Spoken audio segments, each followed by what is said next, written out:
Vamos tratar então nessa mensagem sobre o amor e a ira de Deus. Eu coloquei assim também como tema dessa nossa palavra de hoje. Não fujam, ouçam o que Deus diz enquanto há tempo. No texto que está em Salmos 50, vamos ler inicialmente do 1 ao 6, depois a gente vai continuando a leitura desse salmo. Diz assim então, Salmo 50, versículo de 1 ao 6. O poderoso, o Senhor Deus, fala e convoca a terra desde o nascer do sol até o seu ocaso.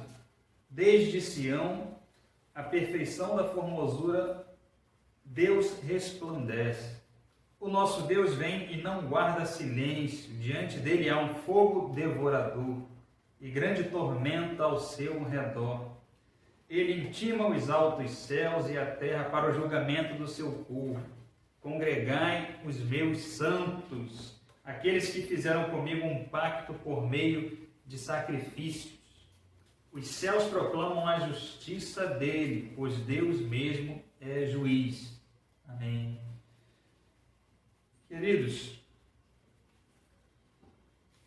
esse texto está tratando da majestade, do todo o poder de Deus. Esse belo texto de Salmo 50. E percebemos aqui algo muito interessante, que Deus diz que Deus está convocando a terra, desde o nascer do sol até o pôr do sol, também uma figura aqui de linguagem, desde Sião. Diz no versículo 3, o nosso Deus vem e não guarda silêncio. Diante dele, preste atenção nisso, diante dele há um fogo devorador e grande tormenta ao seu redor. Queridos, sempre ouvimos sobre o amor de Deus, Não é difícil ouvir sobre o amor de Deus, a sua misericórdia, o seu favor. Mas a Bíblia também fala bastante do juízo, da santidade de Deus. A Bíblia fala bastante sobre a ira de Deus para com o pecado, os atos abomináveis. Muito se é falado sobre esse amor de Deus que abrange a todos.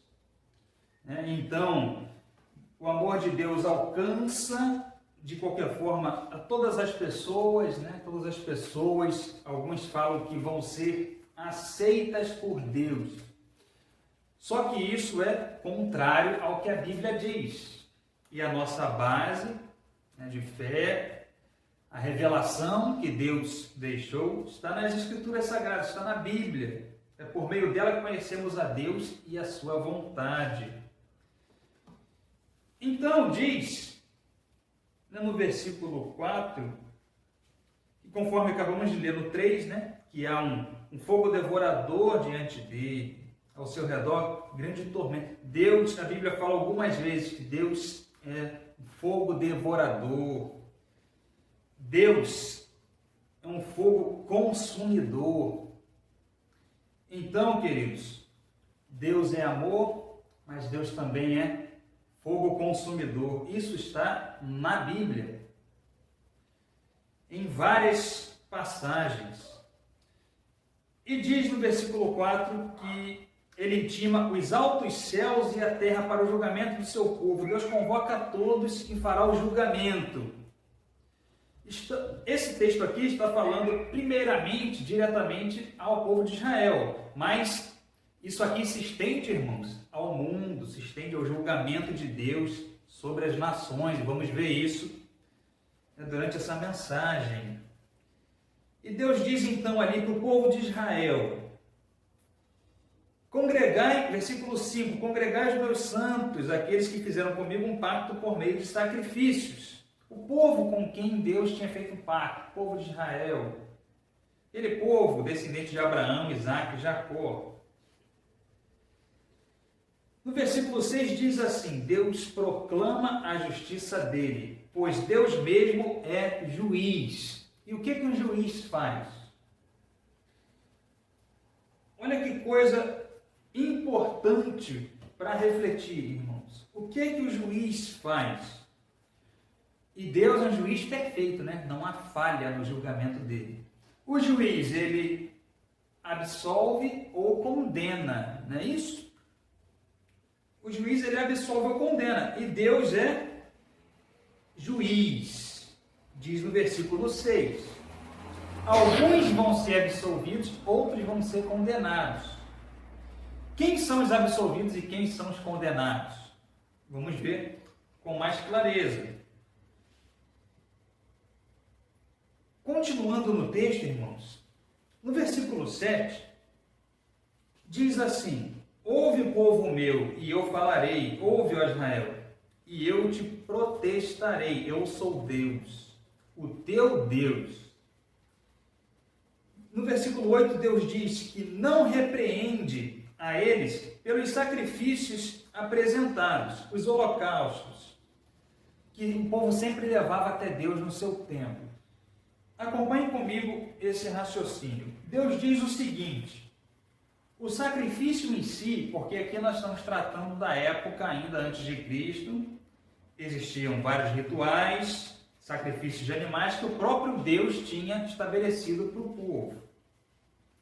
E Deus diz: os sacrifícios em si, eu não os condeno, porque é algo previsto. O próprio Deus pediu para que fossem feitos os sacrifícios dos animais. Tinha lá as datas, tinha tudo previsto direitinho na lei.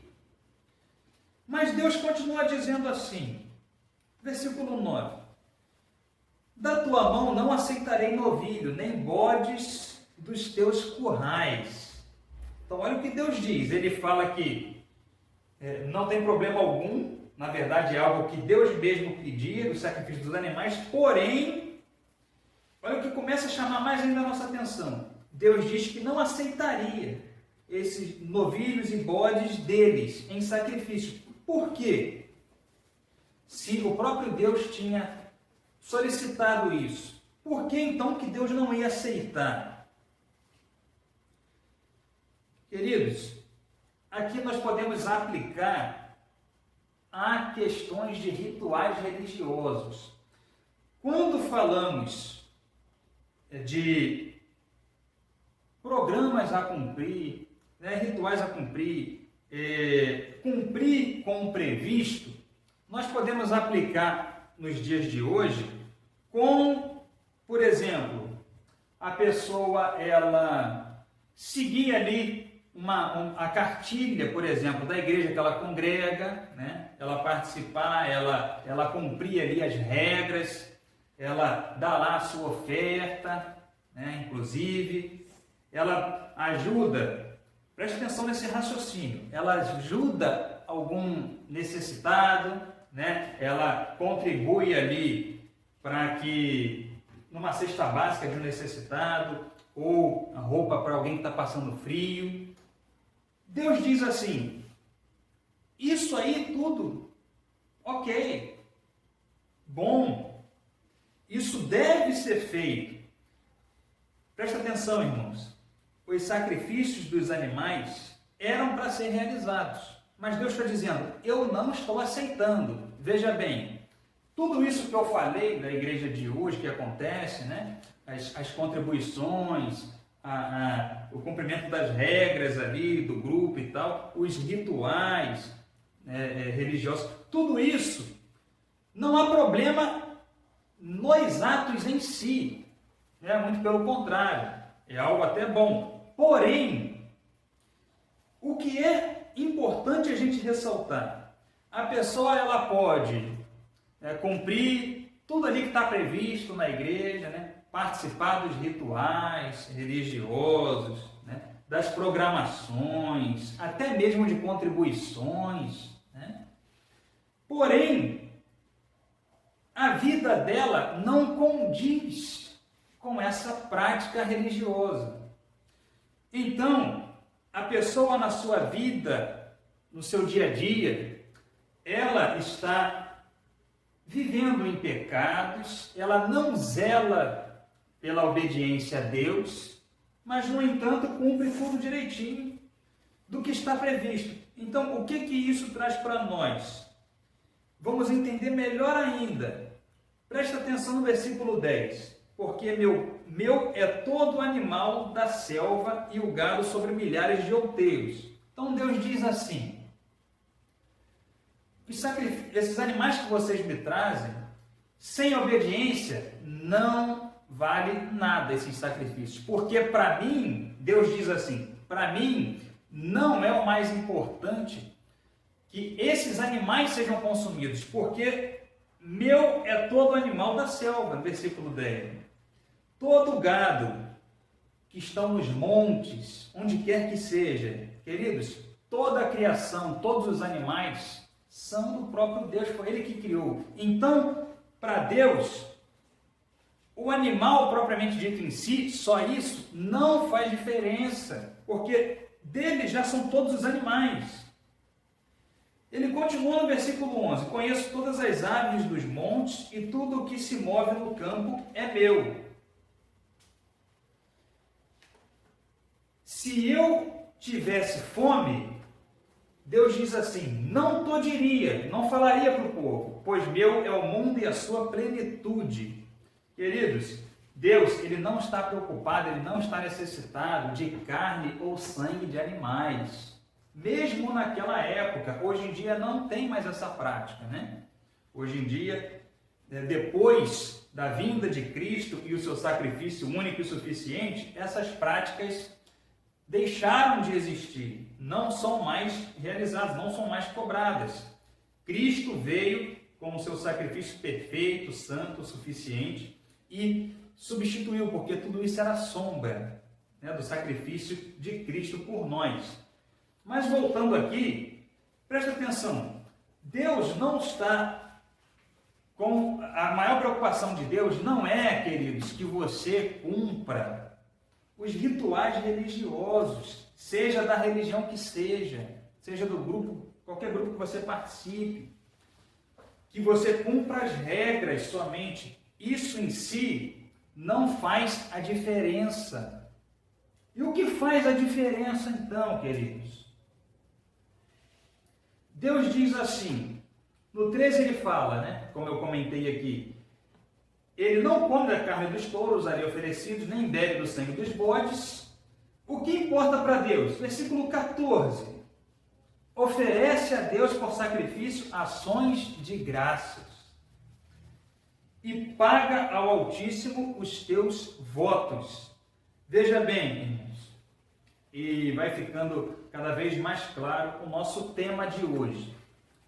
Deus diz assim, ouça o que Deus está falando. Ofereça a mim, Deus diz assim, sacrifício de ações de graça e paga ao Altíssimo os seus votos. O que Deus está dizendo aqui? Seja grato a Deus por tudo que Ele nos dá, por tudo que Ele nos proporciona.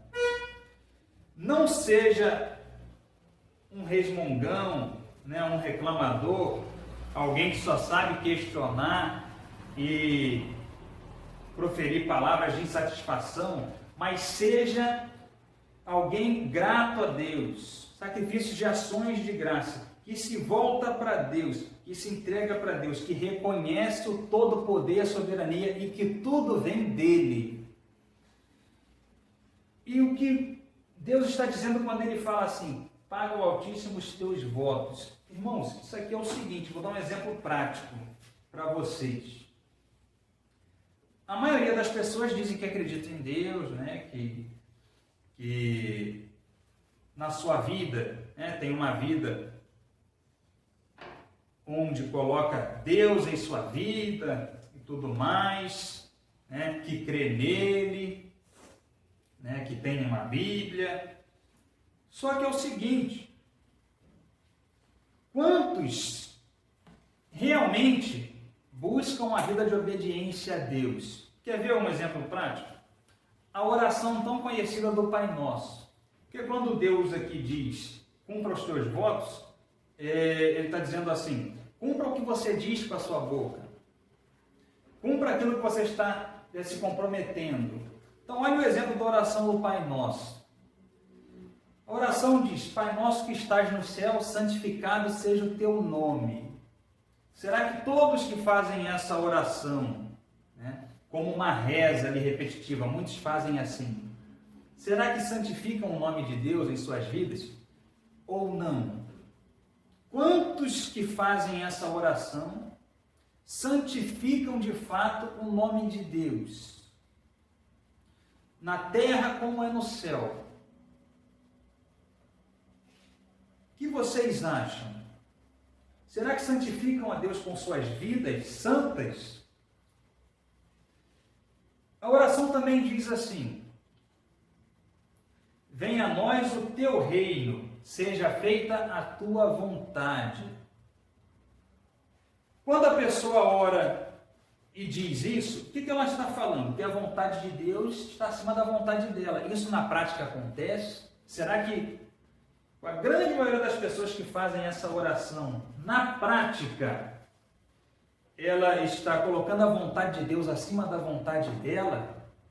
E esses são exemplos de votos, de coisas que a pessoa profere e não cumpre. Faz completamente o contrário. Uma outra coisa que tem na oração do Pai Nosso, que é o exemplo prático que eu estou usando, diz assim, perdoa os meus pecados, perdoa as minhas dívidas, assim como eu perdoo aos que me devem, aos que pecaram contra mim. E aí, irmãos? E aí, meus queridos? Não tem muito tempo eu falei, né, sobre isso numa mensagem. Será que na prática, no dia a dia das pessoas, há essa preocupação? Será que nós, as pessoas que fazem essa oração do Pai Nosso, elas realmente perdoam as dívidas, os pecados dos irmãos, né? De familiares, de conhecidos, dos inimigos? Será que ela cumpre? Será que ela perdoa os pecados, as dívidas que essas pessoas têm com ela, assim como ela está pedindo para que Deus a perdoe? Irmãos, Deus diz assim para nós, cumpre o que você diz, os seus votos, aquilo com que você está se comprometendo. Continua dizendo assim no versículo 15, invoca-me no dia da angústia, e eu te livrarei, e tu me glorificarás. Invoca a Deus, busca a Deus, e Ele atenderá. O povo de Israel, irmãos, naquela época, estavam afastados, rejeitando a Deus, na sua grande maioria. Deus chama, conclama eles, conclama a nós a nos voltarmos para Ele nos momentos de angústia. E Ele dará o livramento.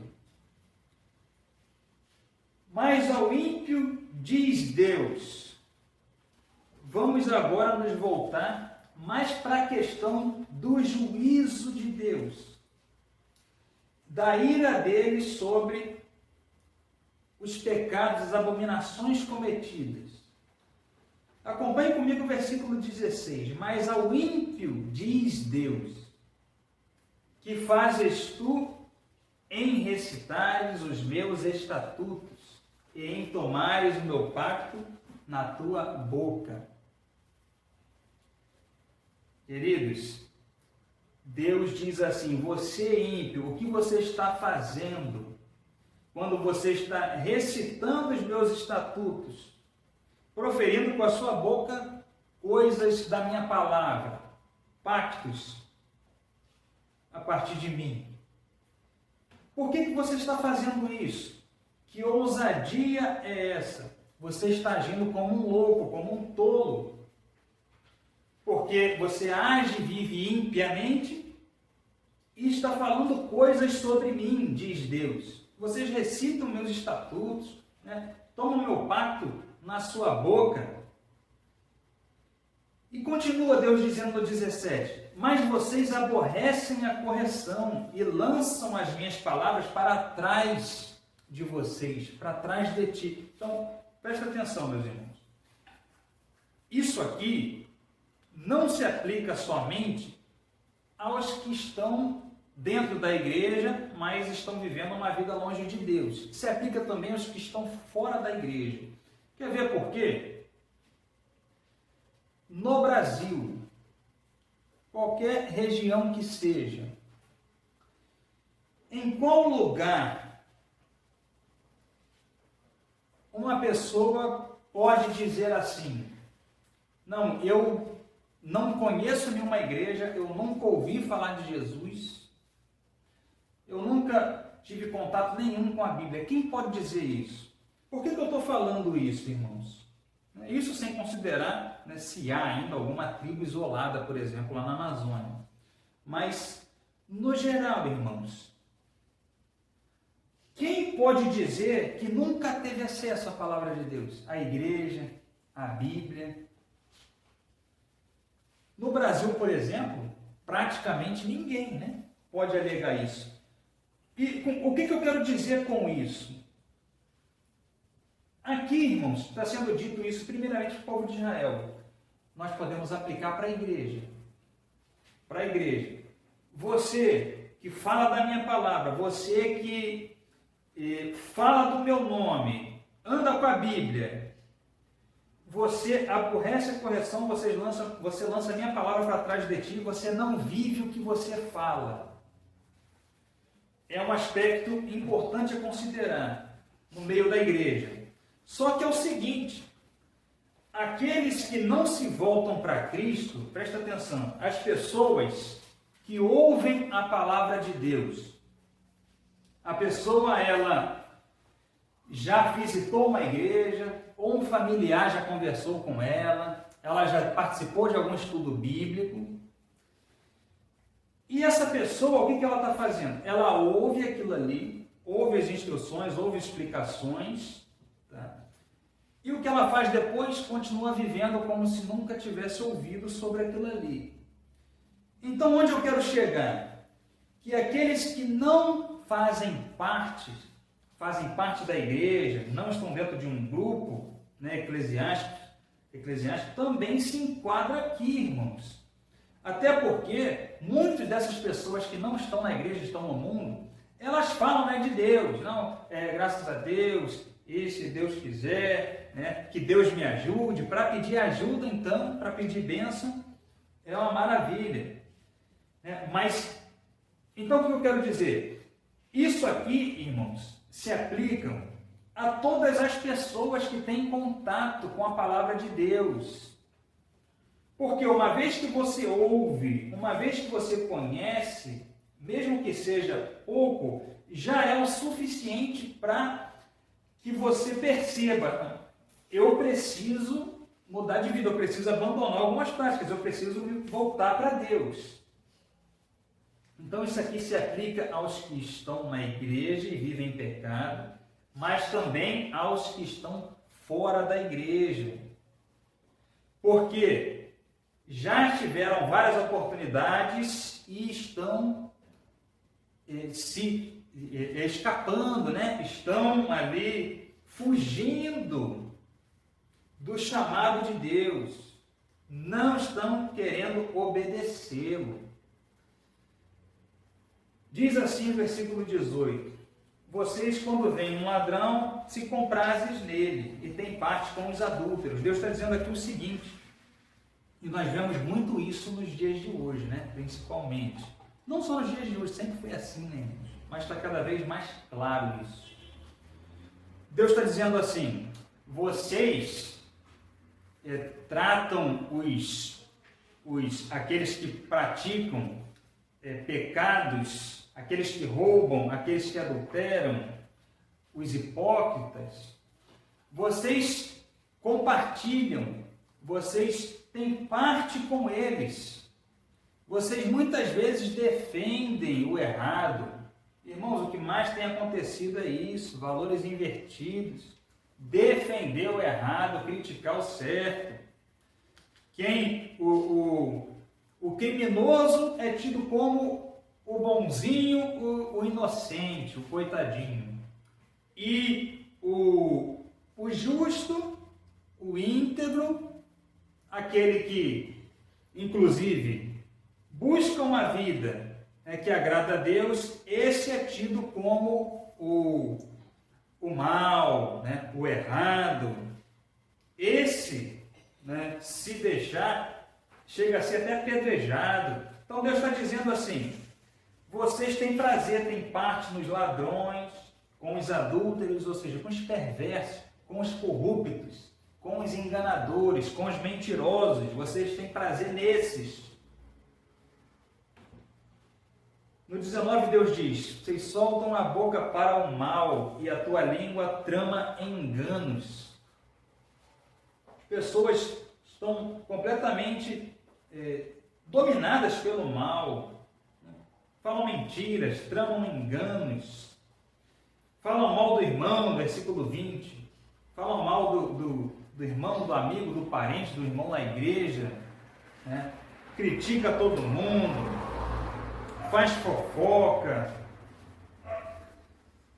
Deus diz assim: estas coisas têm feito, vocês têm feito essas coisas.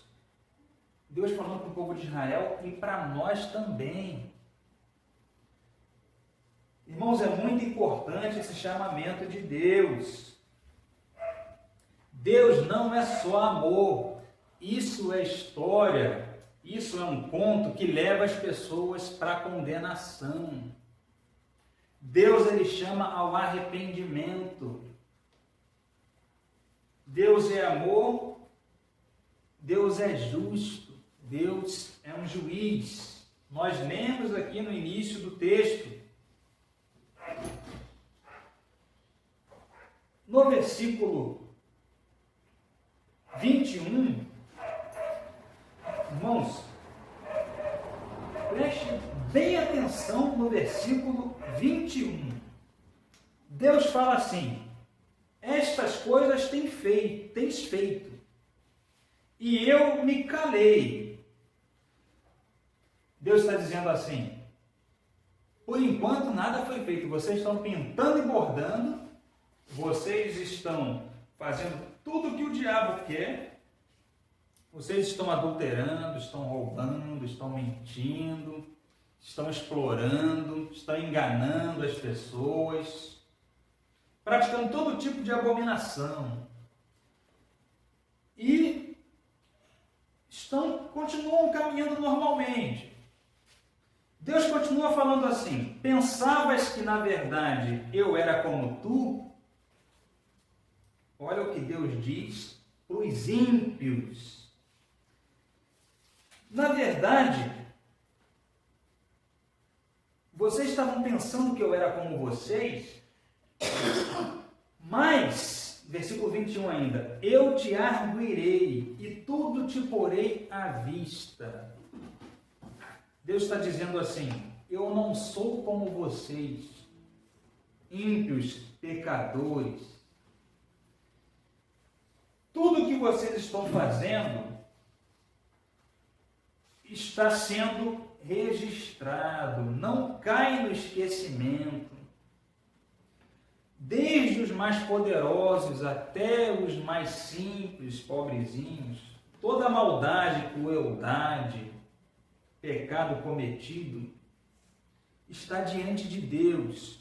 Quer ver mais uma confirmação sobre isso? Vamos dar um pulinho em Oséias 7:2. Oséias 7:2.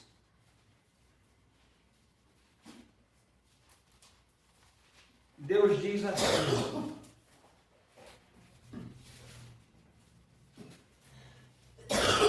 aqui Deus está falando também ao povo de Israel, que estavam cometendo as abominações, idolatria, perversão, homicídios, adultério. Estava terrível a situação.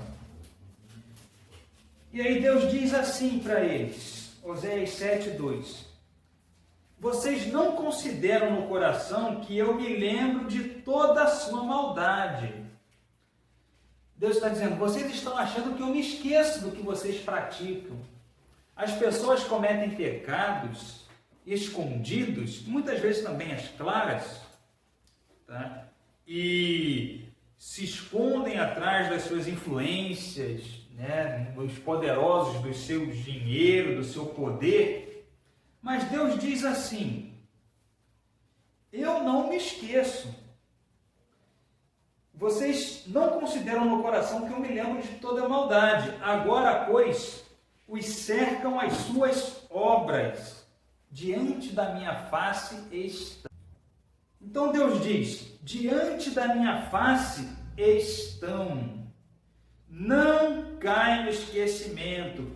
Tudo que nós fazemos fica registrado, irmãos. Queridos, nada passa desapercebido aos olhos de Deus. Ele está chamando o arrependimento enquanto há tempo. Tanto aqueles que vivem uma vida hipócrita, como se fossem de Deus e não são, Deus chama o arrependimento, quanto aqueles que estão no mundo entregues completamente, estão seguindo os seus desejos, as suas vontades, a natureza pecaminosa. Não caiam nesse conto de que no final Deus ama a todos e vai ficar tudo bem para todo mundo. Isso não é verdade. Eu estou lendo alguns poucos versículos e mostrando que a ira de Deus está sobre os que praticam a iniquidade, os que fazem, os que realizam abominações, os que agem contra a vontade de Deus. Vamos ainda ver mais. Voltando aqui em Salmo 50, voltando no Salmo 50, Deus diz no versículo 22, considerai, pois, isto, vós que vos esqueceis de Deus, para que eu não vos despedace, sem que haja quem vos livre. Vou ler de novo. Considerai, pois, isto, vós que vos esqueceis de Deus, você que caminha, que anda, como se Deus não existisse. Considere estas coisas, esse chamamento, essa exortação que eu estou dando. Considere isso, para que eu não vos despedace. Meus amigos, quem está dizendo isso não sou eu, é Deus quem fala.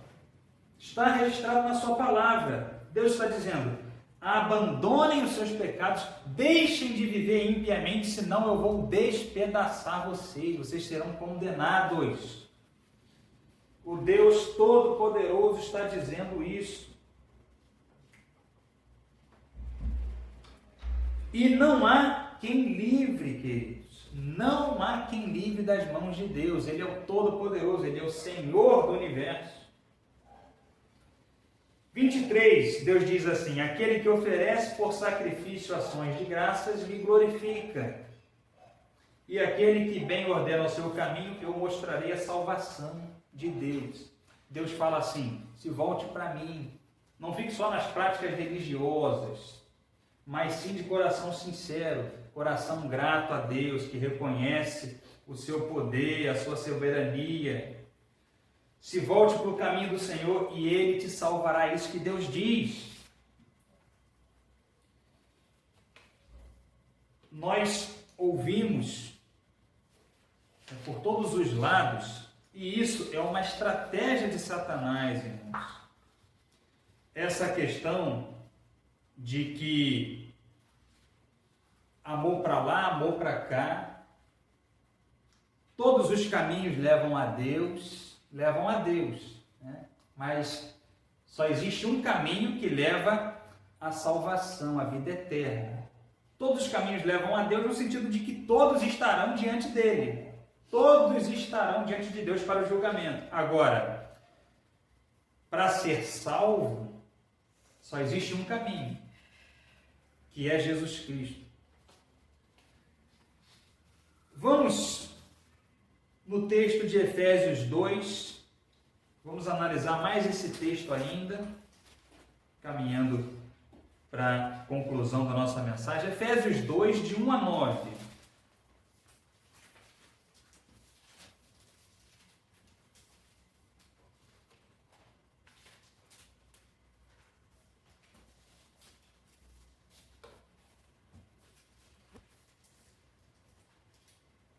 Efésios 2, de 1 a 9, diz assim: o apóstolo Paulo diz: Ele vos vivificou, estando vós mortos nos vossos delitos e pecados. Vivificou. Quem o apóstolo Paulo está dizendo que foi vivificado por Deus? Vamos ver. Nos quais outrora andaste, segundo o curso deste mundo, segundo o príncipe das potestades do ar, Satanás e seus demônios, do espírito que opera nos filhos da desobediência. Os demônios influenciam as pessoas a viverem em desobediência. As pessoas seguem as suas próprias vontades, né? E os demônios influenciam, prendem, fazem essas pessoas completamente cativas do pecado. Estão presas nas trevas. O apóstolo Paulo está dizendo assim: antes, outrora, ele está falando isso para a igreja em Éfeso. Antes, tempos antigos, vocês estavam nesse caminho, segundo o príncipe das potestades do ar, o espírito que opera nos filhos da desobediência. Vocês estavam lá. Versículo 3: entre os quais todos nós também antes andávamos nos desejos da nossa carne, fazendo a vontade da carne e dos pensamentos. Preste atenção: e éramos por natureza filhos da ira, como também os demais.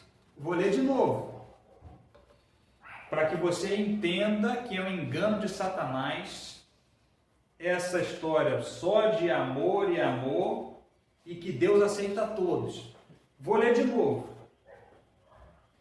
Entre os quais todos nós também antes andávamos, está no versículo 3, nos desejos da nossa carne, fazendo a vontade da carne e dos pensamentos. E éramos por natureza o que? Filhos da ira. Da ira de Deus, irmãos. A ira de Deus está sobre os que cometem pecados. Deus ama a todos. Obviamente, Deus ama a todos. Senão ele não tinha enviado Cristo, seu Filho unigênito, para que todo que nele cresce, né, tenha vida eterna. Cristo veio por nós, enviado por Deus o Pai. Deus ama a todos, mas a ira de Deus permanece sobre aqueles que rejeitam a sua palavra.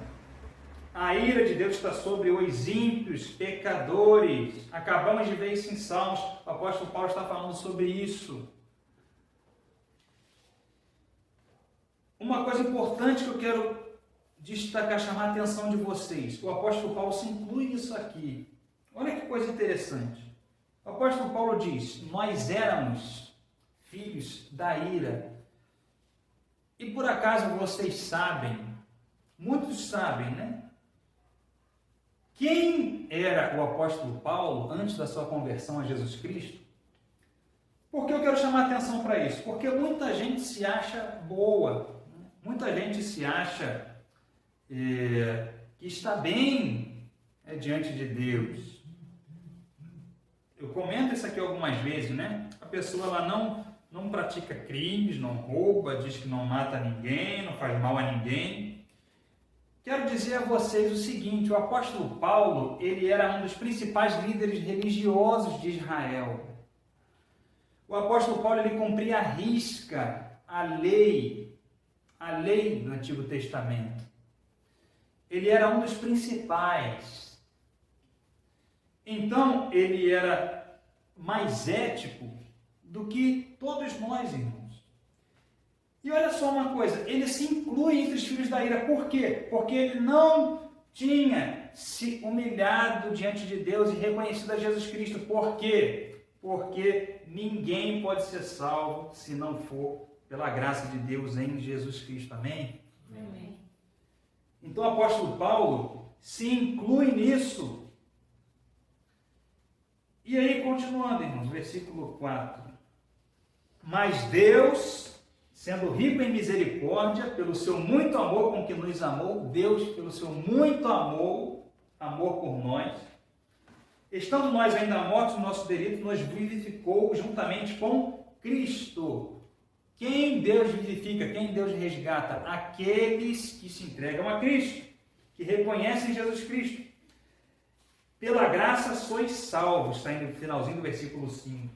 Pela graça, não por obras, não é por fazer doação, caridade. Nossas ações, sem um coração quebrantado e humilhado diante de Deus, não valem nada. A Bíblia fala sobre isso. Deus fala lá no Antigo Testamento, compara as boas ações com trapos de imundícia. Elas por si só não valem nada, se não tiver um coração humilhado, contrito diante de Deus, reconhecendo a Cristo. Para mostrar nos séculos vindouros a suprema riqueza da sua graça, pela sua bondade para conosco em Cristo Jesus. Como a humanidade está dominada pelo pecado, os seres humanos cumprindo os desejos da carne, se afastando de Deus, qual era a única forma? Qual é a única forma de salvação, de resgate? A fé em Jesus Cristo. Deus, no seu muito amor, manteve a humanidade, esse mundo de pé, e enviou o seu Cristo para salvar a muitos. Porque senão, irmãos, Deus não tinha enviado a Jesus, estava todo mundo condenado, mas Deus é rico em misericórdia, como acabamos de ler, e pelo seu muito amor, pela sua graça em Jesus Cristo, Ele resgata. Versículo 8 diz: porque pela graça sois salvos por meio da fé, e isso não vem de vós, é dom de Deus, por meio da fé, não vem de nós. É a fé em Jesus Cristo que salva o pecador. Não é caridade, paz e amor. Não caiam nessas histórias. Isso é estratégia do diabo. Não vem pelas obras a salvação, para que ninguém se glorie, mas vem pelo quê? Pela fé, pela confiança em Cristo Jesus, assim como lemos aqui no versículo 5, no versículo 6. Somente aqueles que se humilham diante de Deus, que clamam a Cristo, reconhecendo Jesus como Senhor e Salvador, somente esses saem de debaixo da ira de Deus e vão herdar a vida eterna. Em Apocalipse 20 fala do julgamento final, queridos. E lá diz que Deus julgará segundo as obras de cada um. Está lá em Apocalipse 20. Deus julgará no juízo final a todos que já passaram por essa terra. Julgará de acordo com as obras de cada um. Com aquilo que a pessoa, de acordo com aquilo que a pessoa fez nessa terra. E aí, irmãos, essas pessoas estarão o quê? Condenadas. Porque ninguém, acabamos de ler, queridos, ninguém pode ser salvo por suas obras. As obras não pagam a nossa dívida com Deus, somente por meio de Jesus Cristo. E diz ainda nesse julgamento, em Apocalipse 20, diz que existe um livro, o livro da vida.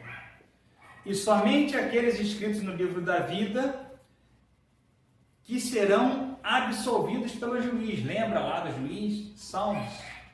Quem Deus, o justo juiz, absolverá? Os que foram redimidos por Cristo. Porque os outros, segundo as suas obras, serão condenados. Queridos, quem acha que pelas pelo seu procedimento nessa terra, as suas obras, poderia ser salvo. Querido, se fosse por minhas obras, eu seria condenado com certeza. Ninguém poderia ser salvo, somente por meio de Jesus Cristo. O Espírito de Deus opera a transformação. Então nem eu e nem você poderíamos ser salvos por nosso procedimento, porque nós pecamos e quebramos a lei de Deus. Mas pelo seu muito amor ele enviou Cristo. E o Espírito de Deus opera na vida daqueles que confiam em Jesus. E aí Deus opera a transformação. E aí nós deixamos de viver uma vida dominada pelo pecado. Vocês estão compreendendo isso, queridos? Portanto, por meio de Cristo, o nome da pessoa é escrito no livro da vida. E aí, nesse julgamento final, que está lá relatado em Apocalipse, todos aqueles que estiverem inseridos no livro da vida, confiaram em Cristo, serão absolvidos. Os demais, com as suas mochilinhas lá das suas obras, serão condenados. Em sã consciência, meus irmãos, em sã consciência, todos sabem, no fundo, todos sabem que por si só não poderiam ser salvos e estar no reino de Deus. Irmãos, a própria consciência mostra isso, condena, a própria consciência mostra. Não haverá ninguém que dirá diante de Deus, não, essa condenação é injusta, isso é impossível. Qualquer pessoa em sã consciência sabe que sem Cristo seria condenado, mas pela misericórdia de Deus em Cristo Jesus, aqueles que confiam no Messias enviado por Deus são limpos dos seus pecados. Jesus resgata, Jesus pagou o preço. E esses se tornam então inocentes diante de Deus, porque Cristo comprou a esses que confiam no seu nome. Amém? Glória a Deus por sua palavra. Assim então eu peço a Deus que abençoe a todos nós, nos dê o correto entendimento da sua palavra, dos seus propósitos, que Deus tenha misericórdia de cada um de nós, opere nos corações e nas mentes de cada um, opere a transformação, a reconciliação, a salvação, em nome de Jesus. Amém.